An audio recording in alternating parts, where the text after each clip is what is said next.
नमस्कार, मैं सुष्मिता मिश्रा। आप देखना शुरू कर चुके हैं 4 PM यूपी। महिलाओं को आरक्षण देने का ढोल पीटकर मोदी योगी सरकार क्या सच में महिला सशक्तिकरण कर रही है, या फिर ये सब सिर्फ चुनावी जुमला और कुर्सी हथियाने का खेल है? दैनिक भास्कर की ताजा पड़ताल ने वो सच्चाई सामने ला दी है जो बीजेपी के बेटी बचाओ बेटी पढ़ाओ नारे की पोल खोल देती है। मोदी जी का ये 10 साल पहले का बयान सुनिए। सरकार से जुड़ा हुआ नहीं था, मैं संगठन के काम में लगा रहता था, तो देश भर में मेरा भ्रमण होता था, तो लोगों से मिलता था, थोड़ा परिचय भी करता था। तो एक बार परिचय दे किसी ने, मैंने कहा आप कौन है? तो उसने कहा मैं सो एंड सो एसपी हूं। तो मैंने कहा एसपी है और पॉलिटिकल मीटिंग में कैसे आ गए? क्योंकि मैं एसपी है ना, सुपरिटेंडेंट ऑफ पुलिस, ऐसा ही मेरे दिमाग में था। क्योंकि एसपी है पुलिस वाला हो गया, कैसे मीटिंग में आ गए? तो मैंने कहा एसपी नहीं, बोले मैं सरकारी नहीं हूं। तो मैंने कहा क्या है? बोले मैं सरपंच पति हूं।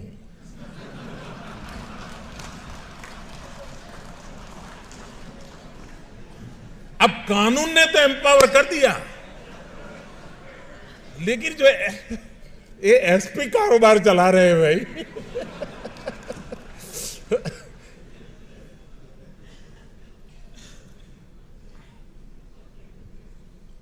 है ना, हकीकत है ना।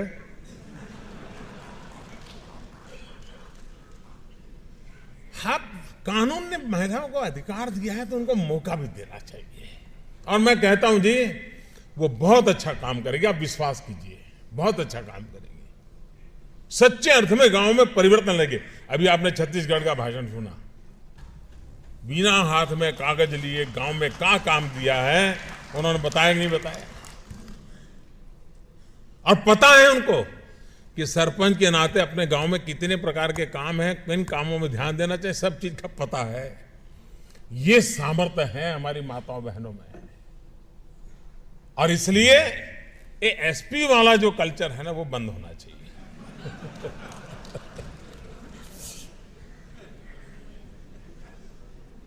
उनको अवसर देना चाहिए, उनको काम करने के लिए प्रोत्साहित करना चाहिए, और हम अवसर देंगे तो परिणाम भी दिखाएंगे। तो मैं आज पंचायत राज दिवस पर आप सबको हृदय से बहुत सबका शुभकामनाएं देता हूं। और जो अवार्ड विनर हैं उनसे आप बात करेंगे तो पता चलेगा, उन्होंने अपने अपने यहाँ बहुत नए प्रयोग किए होंगे जो आपको भी काम आ सकते हैं। लेकिन अगर गांव तय करे तो दुनिया देखने के लिए आए, ऐसा गांव बन सकता है जी। ये ताकत होती है गांव की। एक परिवार होता है, अपनापन होता है, सुख दुख के साथी होते हैं।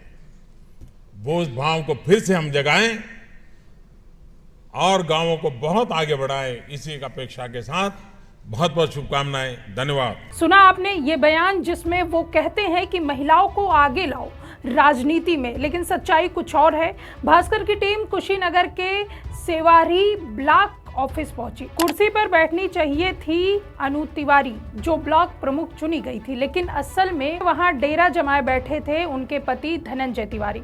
धनंजय तिवारी कैमरे पर कहते हैं, शपथ के बाद मेरी पत्नी कभी ऑफिस नहीं आई, हम ही सारा काम देखते हैं। सवाल उठता है, योगी जी, मोदी जी, क्या यही है महिला सशक्तिकरण, जहां चुनी हुई महिला प्रतिनिधि घर की रसोई तक सीमित रह जाती हैं और पति ब्लॉक प्रमुख बनकर जनता की गाढ़ी कमाई पर राज करता है? कसाया नगर पालिका अध्यक्ष चुनी गई किरण जायसवाल, लेकिन उनकी कुर्सी पर बैठे मिलते हैं पति राकेश जायसवाल। तौलिया डालकर आराम से बैठना, घंटी बजाकर चपरासी बुलाना, कागजों पर साइन करना, सब काम पति ही कर रहे हैं। अब ऐसे में सवाल यही है कि क्या जनता ने राकेश जायसवाल को चुना था? नहीं, चुनी थी किरण जायसवाल, लेकिन असली राज चल रहा है पति का। मोदी जी, आप कहते हो नारी शक्ति ही हमारी प्राथमिकता है, तो बताइए यहाँ प्राथमिकता कहाँ है? यहाँ तो पत्नी घर में खाना बना रही है और पति ऑफिस में ताजपोशी कर रहा है। यहाँ जिला पंचायत सदस्य बनी सरोज देवी, लेकिन घर के बाहर बोर्ड टंगा है राजीव रंजन चौधरी, प्रतिनिधि वार्ड नंबर 15। महिला का नाम वार्ड से गायब और बेटा खुद को प्रतिनिधि घोषित कर बैठा। 60% काम बेटा करता है, 40% काम मां करती है। यही हकीकत है कि कुर्सी महिलाओं को, राज बेटों और पतियों को। प्रधान चुनी गई महमूदा खातून, लेकिन काम देख रहे हैं पति अली मुल्ला। भास्कर की टीम जब पहुंची तो गांव घुमाकर विकास दिखाने वाला भी पति ही निकला और यही पैटर्न पूरे यूपी में है। वहीं इसको लेकर 4 PM के संपादक क्या कहते हैं, आप सुनिए। ये कोई नई और पहली बार नहीं है। मैं पूरे देश के अलग अलग हिस्सों में देखता हूँ कि जहाँ महिलाओं के अधिकार हैं उनको दबा के पुरुष उन कुर्सियों पर, उनके अधिकारों पर कब्जा करना चाहते हैं।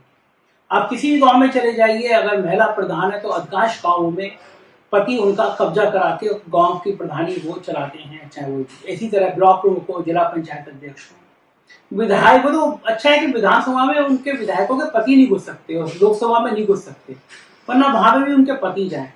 तो अभी समाज को बहुत बदलाव की जरूरत है और सरकार को बदलाव की जरूरत है। ये तय करिए कि अगर किसी ग्राम सभा में, किसी ब्लॉक स्तर पे, किसी पंचायत स्तर पर कोई महिला का पति काम करते हुए पाया गया तो उसके खिलाफ कार्रवाई की जाएगी, महिला के खिलाफ कार्रवाई की जाएगी, पद पे कार्रवाई की जाएगी।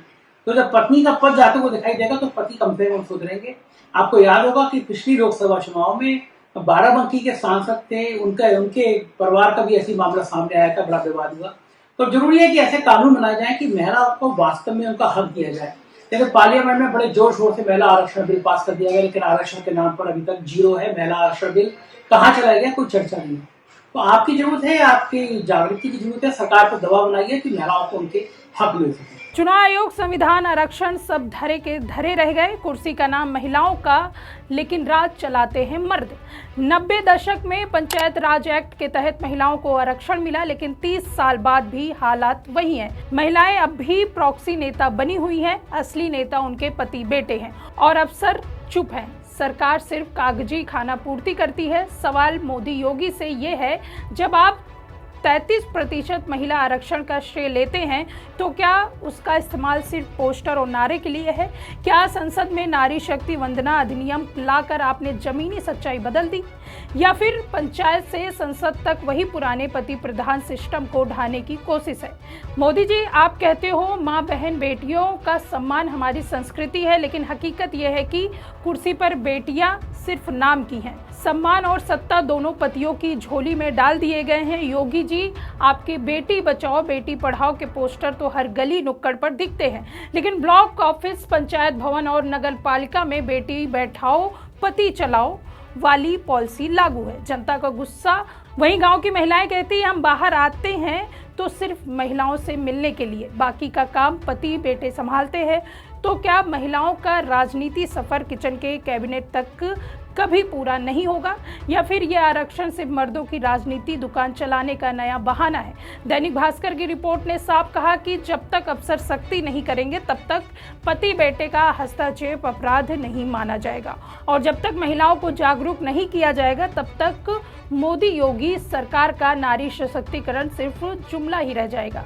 तो मोदी जी और योगी जी, जनता पूछ रही है, क्या महिलाएं चुनी जाती हैं तो सिर्फ घर की रसोई के लिए, और क्या पंचायतें नगर पालिकाओं की कुर्सियां सिर्फ पतियों बेटों के लिए है? अगर जवाब हाँ है तो आपका नारा बदलना पड़ेगा, बेटी बचाओ नहीं, बेटी के नाम पर पति को सत्ता दिलाओ।